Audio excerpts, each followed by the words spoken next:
The Philippines and the European Union have forged a stronger bilateral relationship after the meeting between President Bongbong Marcos and European Commission President Ursula von der Leyen.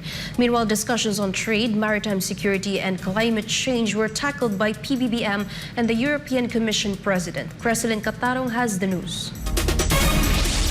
The Philippine government and the European Commission solidified their commitment to a stronger bilateral relationship. This comes after a successful and productive bilateral meeting between President Ferdinand Marcos Jr. and European Commission President Ursula von der Leyen at the Malacanang Palace on July 31st. This occasion marks the first visit of an EU Commission President to the Philippines.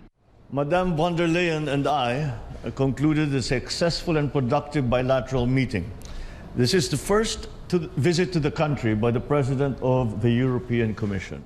President Marcos stated that the Philippines and the EU agreed to expand trade and enhance cooperation in climate change, maritime security, and green economy. Investment and cooperation within a global gateway strategy were also discussed. The strategy aims to address infrastructure needs in digital, energy, and transportation sectors among partner countries. The chief executive also mentioned that he welcomes the scoping exercises this year between the European Commission and the Philippines towards negotiations for a Philippines-EU Free Trade Agreement or FTA. The Philippine government experts will work with the European Commission in achieving a bilateral FTA. European Commission President von der Leyen stated that the free trade agreement holds great potential for both the Philippines and the EU in terms of job opportunities and development. Our teams will get to work right now on setting the right conditions so that we can get back to the negotiations. A free trade agreement has huge potential for both of us in terms of growth and in terms of jobs. Meanwhile, President Ferdinand Marcos Jr. and European Commission President Ursula von der Leyen witnessed the signing of a bilateral agreement for the joint declaration on the Green Economy Program between the Philippines and the European Union. Signing the bilateral agreement were Department of Environment and Natural Resources Secretary Maria Antonio Yulo Laizaga and Ambassador of the European Union to the Philippines, Locke Veron. On development cooperation, we committed to conclude a financing agreement on the Green Economy Program in the Philippines, a grant worth 60 million euros, which aims to support the Philippines in areas such as circular economy, renewable energy, and climate change mitigation.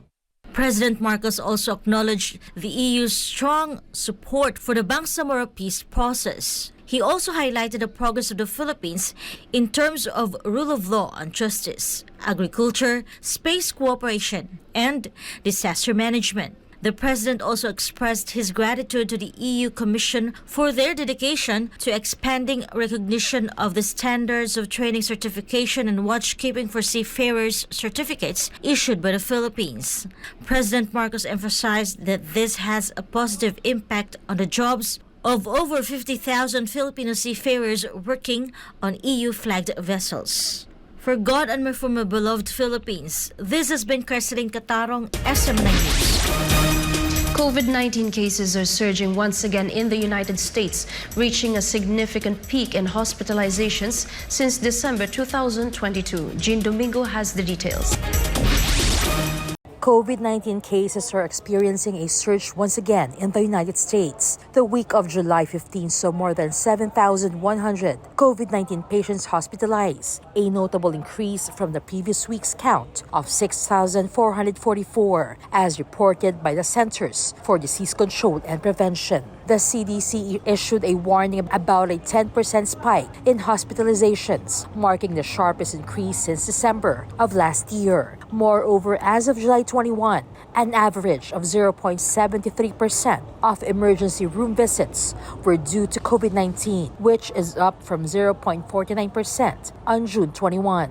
Dr. Brendan Jackson, the CDC's COVID incident manager in Atlanta, told American media, and I quote, "After roughly 6-7 months of steady declines, things are starting to tick back again.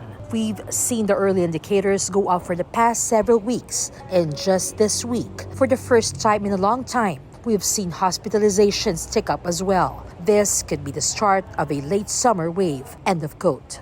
Although hospitalization cases have increased, they are still lower than the levels reported the same time last year. In July 2022, there were up to 44,000 weekly hospitalizations and 5% of COVID-19 related emergency room visits recorded. According to reports, unlike previous waves, the recent short spurt in cases is not attributed to the emergence of a single super transmissible variant. The US CDC's current projections indicate that a combination of descendants from the XBB variant, which initially drove infections last winter, is now competing throughout the country. US CDC spokesperson Kathleen Conley said that their agency's current genomic surveillance shows that the rise in infections is attributed to strains closely linked to the Omicron variants that have been circulating since early 2022. The increase in cases reached its relative peak 1 month after federal modelers predicted that the main period of COVID-19 activity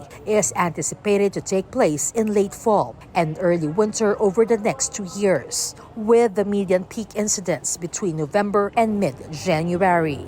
Reporting for Newsline World, this has been Jean Domingo, SMNI News.